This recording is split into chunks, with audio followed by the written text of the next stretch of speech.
Sir नमस्ते। नमस्ते sir आपका पूरा परिचय बताइए। जी, मेरा नाम वैभव गोतमार है। मैं एक बीपीसीएल का डीलर नागपुर टेरिटरी से। सर आप ये बिजनेस में कब से है सर? जी, हमने ये बिज़नेस 2014 में स्टार्ट किया था। लगभग 7 साल होते आ रहे हैं मेरे बिज़नेस में। किन बातों का ध्यान रखना पड़ता है हमें? सबसे पहले तो आपको आपकी सेफ्टी का बहुत ज़्यादा ध्यान रखना पड़ता है। फिर आपके सारे डॉक्यूमेंट्स, आपके सारे मशीन्स, ये सब टाइम टू टाइम अपडेट करना पड़ता है। Staff management, accounts management, stock management, ये सब मैनेज करना पड़ता है एट द सेम टाइम। हमने सुना है कि पेट्रोल की मशीन में सेटिंग हुई होती है, इसमें पेट्रोल कम आता है, क्या कहेंगे इसमें?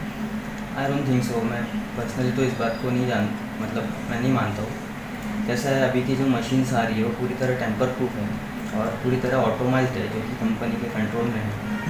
और इसका हर साल एनुअल स्टैंपिंग होता है, मतलब कैलिब्रेशन होता है। कैलिब्रेशन करते टाइम वेट्स एंड मेजरमेंट के ऑफिसर्स होते हैं साथ में, और कंपनी के सेल्स ऑफिसर होते हैं। वही लोग कैलिब्रेट करते हैं और फिर वहाँ मशीन के अंदर सील लगती है। और रही बात पेट्रोल कमाने की, तो कैसा है, अगर कोई कस्टमर पहले 100 रुपये का अगर पेट्रोल भरता था तो उसे पहले प्राइस कम थे तो उसे ज़्यादा क्वांटिटी आता था। आज भी अगर वो 100 रुपये का पेट्रोल भरेगा तो अभी क्वांटिटी कम ही आएगी, सो उसका गाड़ी कम ही चलेगा। So people have to understand this things. और रही बात डिस्प्ले, तो फिर आप ही के लिए लगा है। अब जब डीएसएम डिलीवरी देता है तो ये आपका भी काम बनता है। अब अगर आप किसी की चीज़ के लिए पैसे पे कर रहे हो तो आपका भी काम बनता है कि डिस्प्ले को थोड़ा ध्यान से देखें। हम देख रहे हैं दिनों दिन पेट्रोल के दाम बढ़ते जा रहे हैं, इसमें आपको क्या फर्क पड़ रहा है? ये फ़र्क तो हर किसी को पड़ता है। कैसा है, पेट्रोल एंड डीजल एक इसेंशियल कमोडिटी है। अगर इसका प्राइस अगर बढ़ता है तो ऑब्वियसली हमारे जाने आने के खर्चे बढ़ जाते हैं। अगर ट्रांसपोर्टेशन कॉस्ट अगर बढ़ता है तो हमारी जो रोज़मर्रा की जो चीज़ें हैं वो कहीं ना कहीं महंगी हो जाती है। जैसा कोई शॉप वाला अगर मार्केट से कोई चीज़ यहाँ आकर बेचता है तो वो अपना जाने आने का कॉस्ट उसमें ऐड करेगा और तभी बेचेगा। सो इसे कह सकते हैं कि कहीं ना कहीं महंगाई बढ़ती है, जिसका सीधा सीधा असर लोगों के पॉकेट पर पड़ता है, जिसमें हम भी शामिल हैं। क्या प्राइस को कंट्रोल नहीं किया जा सकता? जी, इंटरनेशनल मार्केट में अगर क्रूड ऑयल का डिमांड अगर सडनली बढ़ जाता है तो सप्लाई लिमिटेड हो जाता है, जिससे प्राइस बढ़ता है। और फिर उसके बाद ये इंपोर्ट होता है। इंपोर्ट होने के बाद इसको डॉलर्स में पे करना पड़ता है। डॉलर्स के भी अलग फ्लक्चुएशंस है। फिर ये रिफ़ाइन होता है। रिफ़ाइन होने के बाद इस पर गवर्नमेंट के टैक्सेस अप्लाई होते हैं, तो मेरे ख्याल से लगभग 60-65% तो सिर्फ गवर्नमेंट के टैक्सेस ही है। और सबसे ज़्यादा गवर्नमेंट को रेवेन्यू यहीं से जनरेट होता है। सो गवर्नमेंट ने इसे कम करना चाहिए थोड़ा। आपके हिसाब से अगर प्राइस ऐसे ही बढ़ती रही तो इसके कोई उपाय नहीं निकाल जा सकता? कि देखा जाए तो इंडिया की पॉपुलेशन के हिसाब से अगर देखा जाए तो 80% क्रूड ऑयल हमें बाहर से ही इंपोर्ट कराना पड़ता है, जिसके लिए हमें बहुत सारा पैसा पे करना पड़ता है। और अभी ये सब चीज़ें कम करने के लिए नई नई चीज़ें आ रही है अभी धीरे धीरे मार्केट में।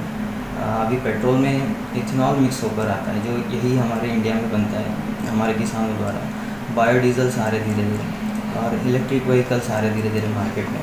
हमारे यहाँ 2018 से ही electric vehicle charging facility available है, जो बीपीसीएल का पहला चार्जिंग स्टेशन था पूरे ओवरऑल इंडिया में।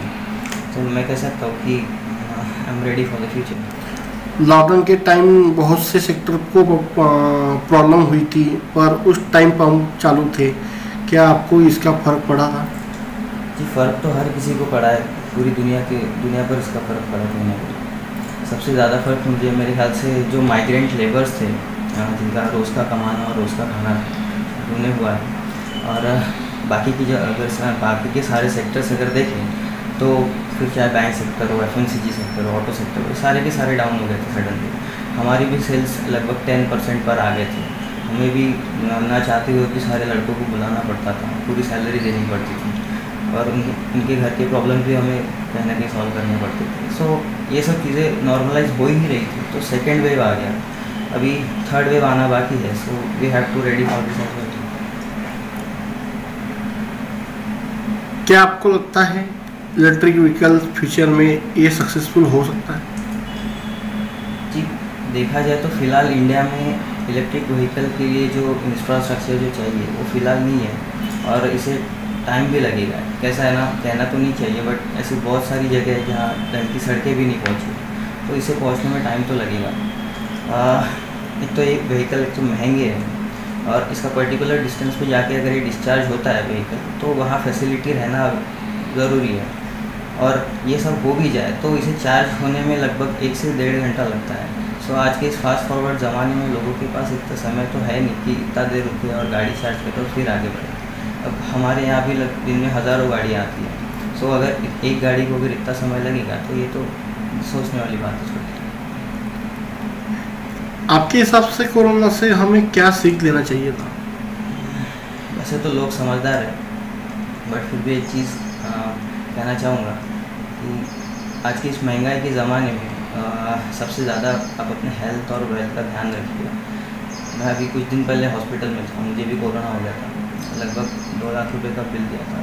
ठीक है, ये हेल्थ इंश्योरेंस में कवर हो गया, but still for common man it's not easy to pay this kind of huge bills. तो आप अपने हेल्थ का बहुत ध्यान रखिए, और एक हो सके तो एक इमरजेंसी फंड हमेशा स्पेयर में रखिए, जो आपकी मंथली इनकम का लगभग 6 मंथ का तो भी होना चाहिए। मैंने बहुत सारे लोगों को देखा है लॉकडाउन के समय, बहुत सारे लोगों की नौकरियां चली गई, लगभग 13 करोड़ जो लोगों की नौकरियां चली गई, बहुत सारे लोगों के बिजनेस डाउन हो गए। सो ऐसे समय में मैनेज करना बहुत मुश्किल हो गया था। घर के खर्चे, बच्चों की फीस, बैंक की EMIs, ये सब मेंटेन नहीं हो रहा था। सो एट दैट टाइम ये आपको इमरजेंसी फंड हमेशा स्पेयर मतलब सपोर्ट करेगा। Thank you.